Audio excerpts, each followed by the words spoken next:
Bueno, muy bien.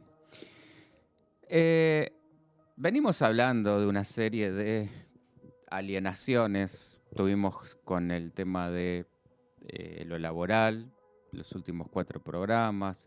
Venimos desarrollando la última parte de sexualidad, que fueron unos cuantos programas, pero la última etapa fue toda enfocada en la cuestión de el abuso y maltrato. Así que siguiendo un poco en esa línea patológica, enferma, vamos a hablar hoy de la perspectiva que nos compete en nuestra área psicológica de este personaje, Jeffrey Dahmer, asesino serial. Por ahí el primer gran interrogante que voy a plantear al aire es si se trata de un psicótico, de un perverso o de un psicópata. Y ahora lo vamos a ir desmenuzando, cosas a favor y en contra de cada una, para ver si juntos podemos ir llegando a algún tipo de conclusión. Primero, me gustaría, porque hay algo que se da muy por hecho, que es esto del asesino serial, y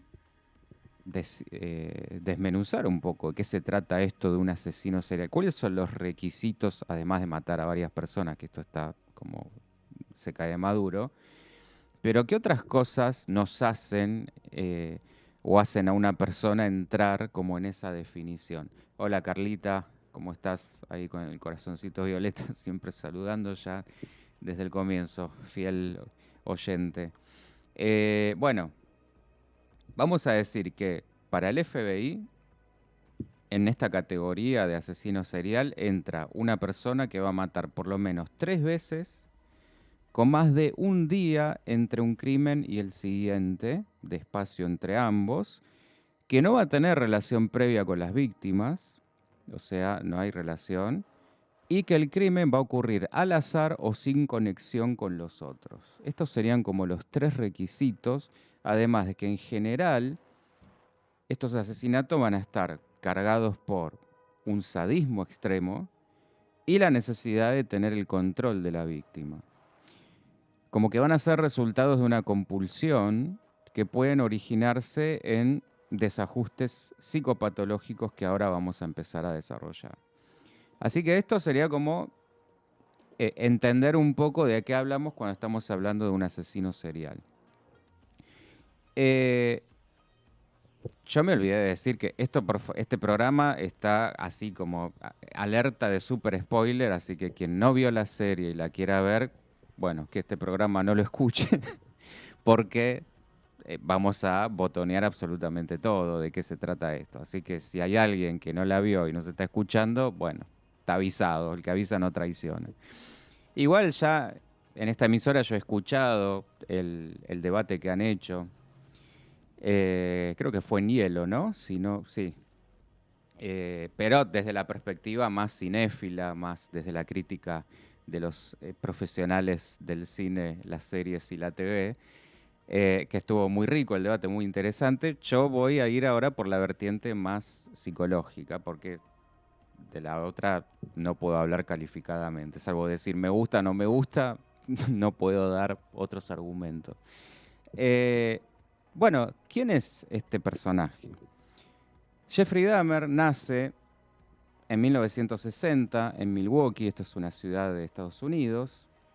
Es hijo primogénito, tiene un hermano 6 años menor. La familia se muda a Ohio por trabajo. El padre era químico, donde pasa su infancia y su adolescencia en esta otra ciudad. El padre empieza a decir o a notar que ya de chico Jeffrey era un niño bastante curioso que alrededor de los 10 años empieza con esta conducta de matar animales para ver cómo eran por dentro y empieza a coleccionar sus huesos. Esto es lo que se empieza a ver en el desarrollo de la serie. Empezamos ahí a encender como una alarmita. Bueno, mientras se va volviendo más tímido y más introvertido, en paralelo a cómo se van dando todos estos sucesos.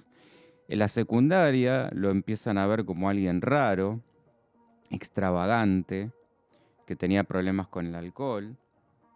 El propio protagonista, Dahmer, va a revelar que en esa época descubre que le atraían sexualmente los hombres, pero que sus fantasías sexuales se mezclaban con otras donde los asesinaba y los descuartizaba.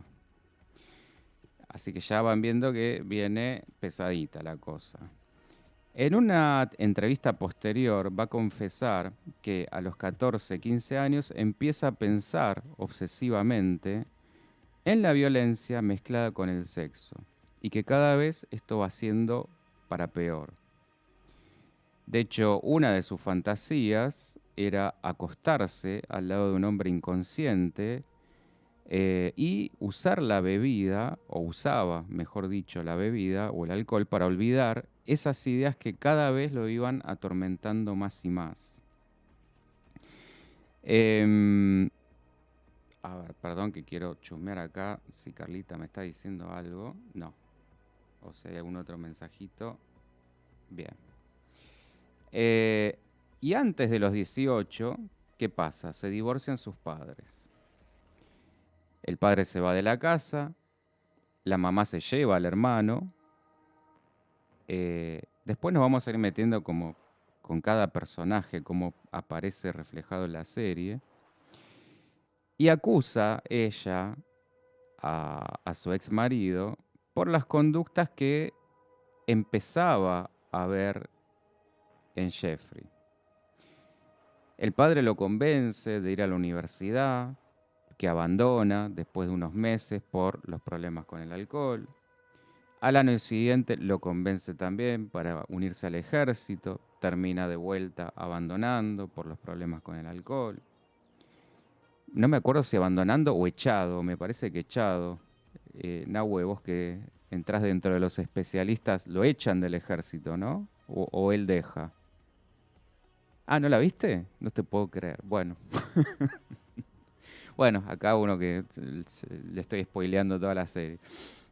Bueno, después voy a confirmar este dato, pero creo que lo terminan echando.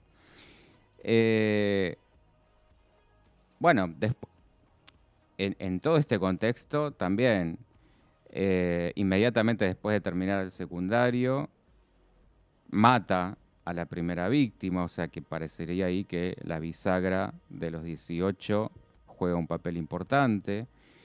En el medio consigue trabajos como muy rudimentarios, donde también lo van, no persiste en ninguno, no logra sostener ninguno.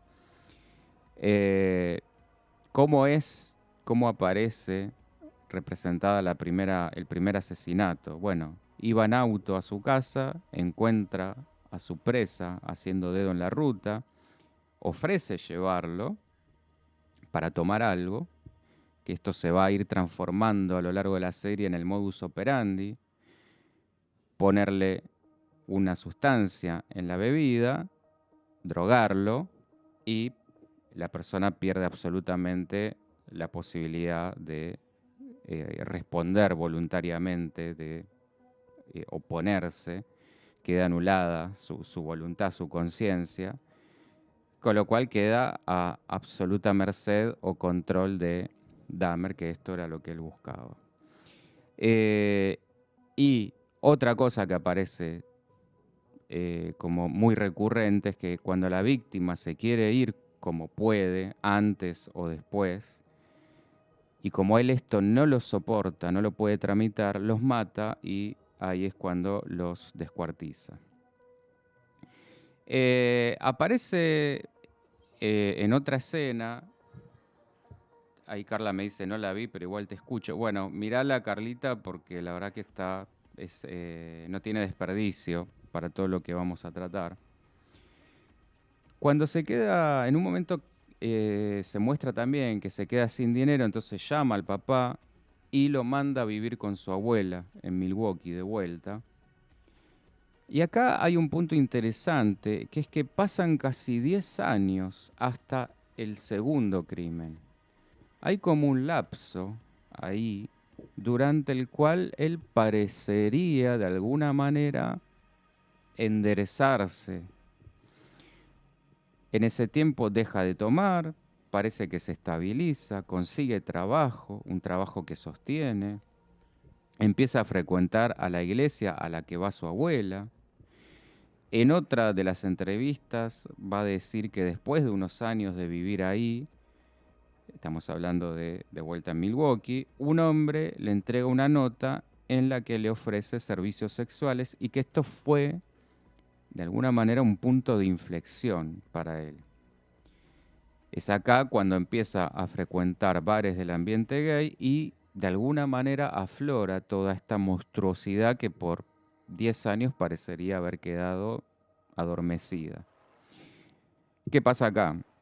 Bueno, acá es donde se empiezan a desarrollar los hechos mucho más vertiginosamente porque los meses siguientes asesina a 12 hombres más y con todos de la misma forma. Los invita a tomar algo, mezcla alguna droga en la bebida, los lleva a su casa donde los asesina y los descuartiza.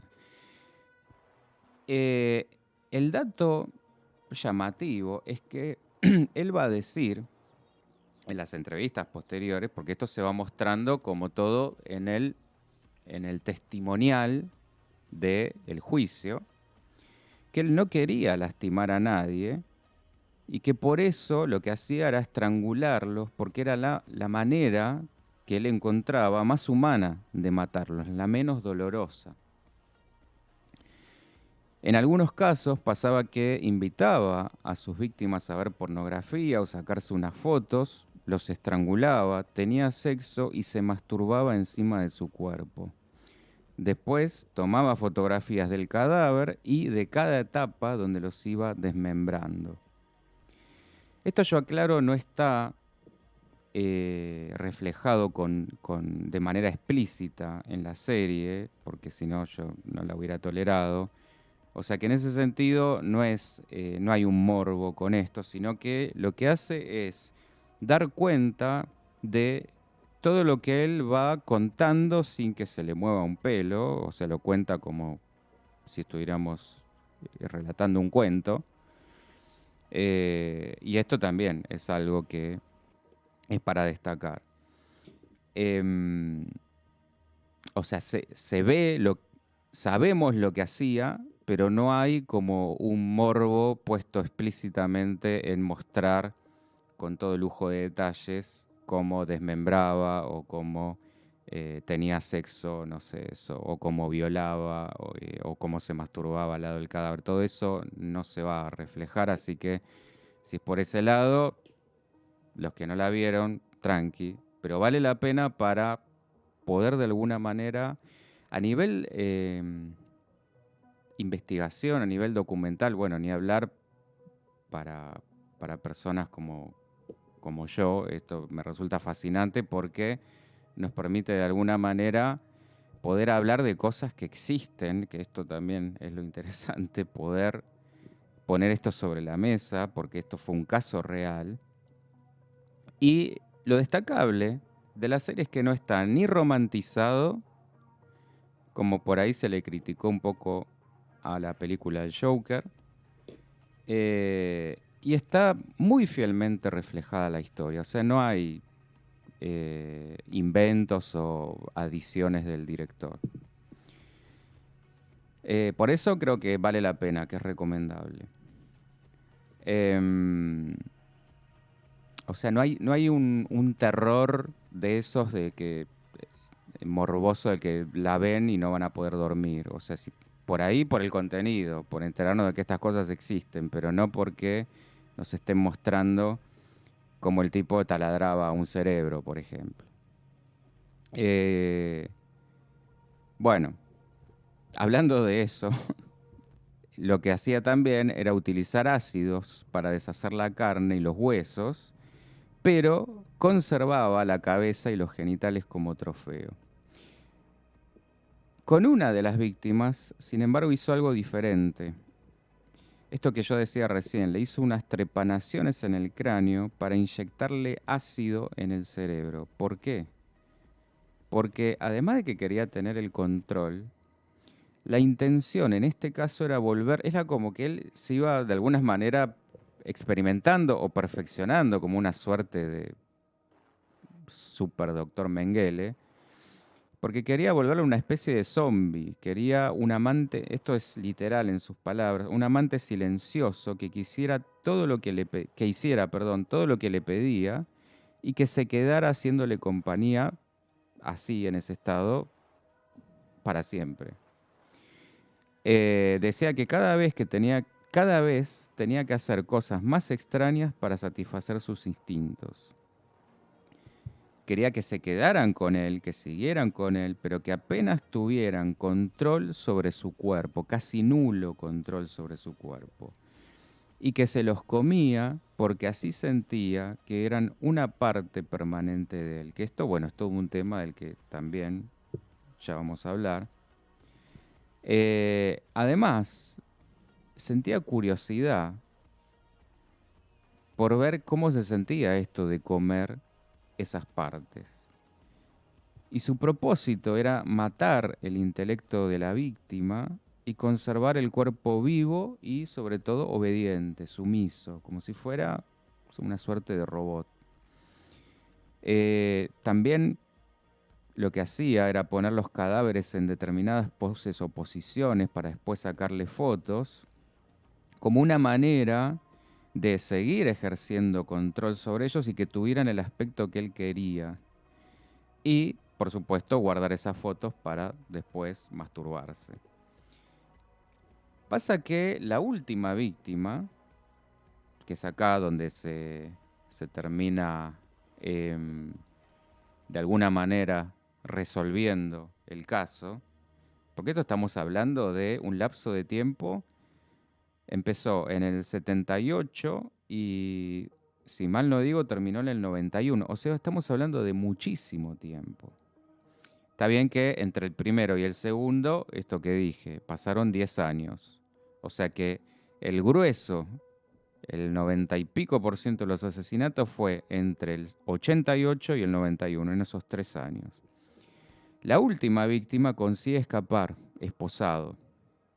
La policía, y guardo el tema de la policía, pues ya vamos a hablar también del rol que cumple la policía, pues yo cuando la empiezo a ver no lo podía creer y dije, no, esto es ficción, esto está exagerado, esto está... No, es literal.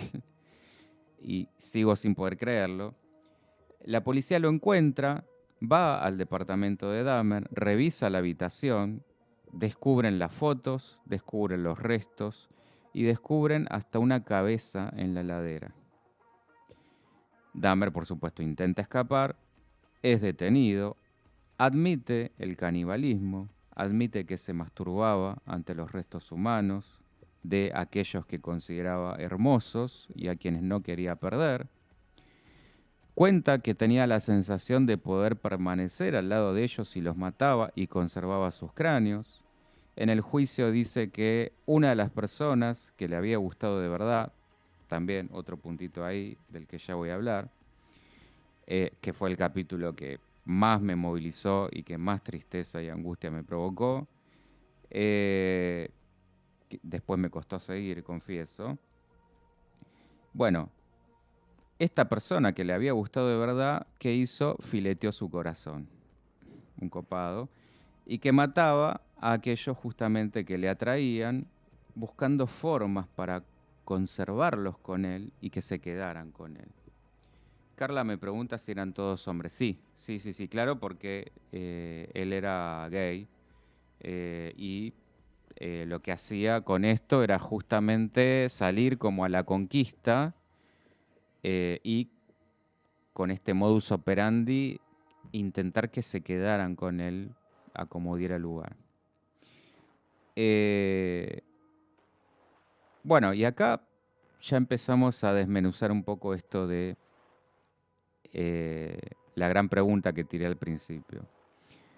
Aunque se lo diagnosticó con trastorno límite de la personalidad, trastorno que ya vamos a ver qué es cada uno de estos, trastorno esquizotípico de la personalidad y trastorno antisocial, se encontró que Dahmer estaba legalmente cuerdo en su juicio y por esto fue condenado por 15 de los 16 asesinatos que había cometido en Wisconsin y sentenciado a 15 cadenas perpetuas en 1992. Más tarde se lo sentencia por una 16ª cadena perpetua por el homicidio adicional que cometió en Ohio en el 78, el primero de todos. Y en 1994 es asesinado a golpes por otro recluso. Bueno, todo esto está perfectamente reflejado en la serie, que de hecho una de las cosas que yo compartía cuando vi el debate acá de los chicos en hielo era, en el primer capítulo uno ya ve como el final. Entonces dice, bueno, pero a ver, este tipo ya está, ya lo están sentenciando a cadena perpetua. ¿De qué van a ir los otros 9 episodios que quedan de la serie?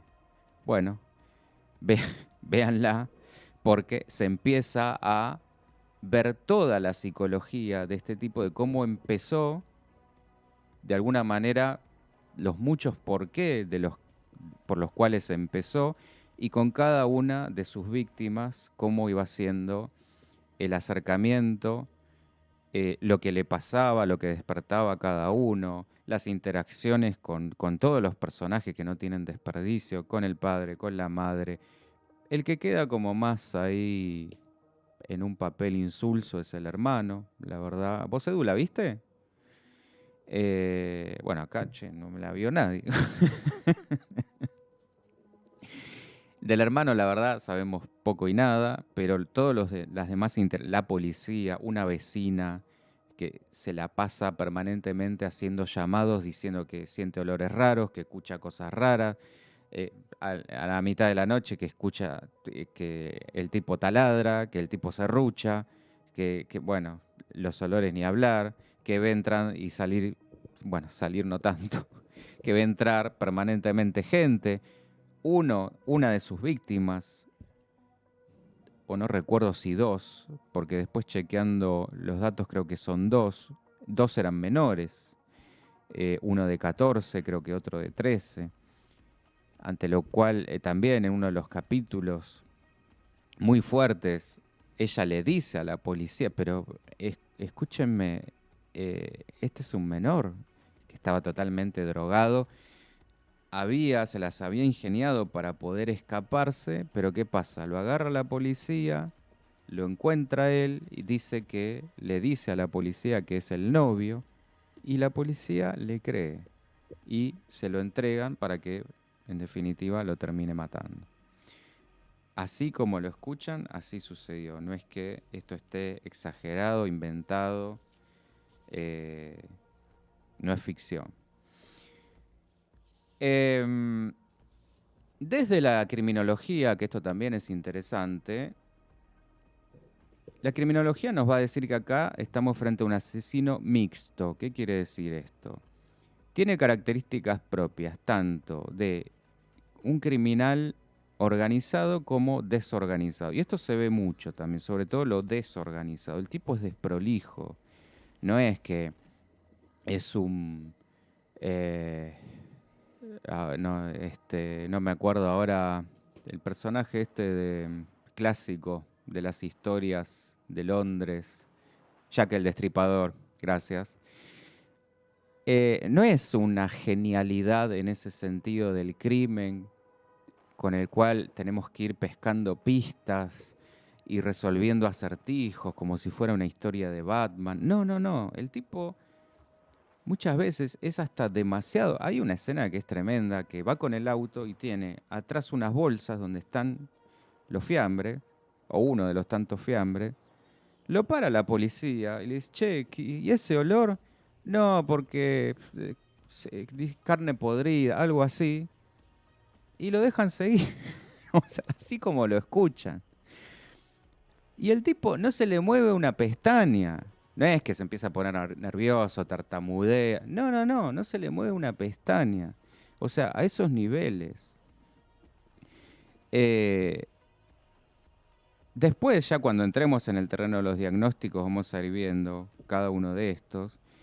Lo importante sí que se llegó en el juicio a determinar que evidentemente no tenía alterada su capacidad de juicio, o sea, era consciente de lo que estaba haciendo, por eso de hecho fue sentenciado, si no hubiera sido inimputable.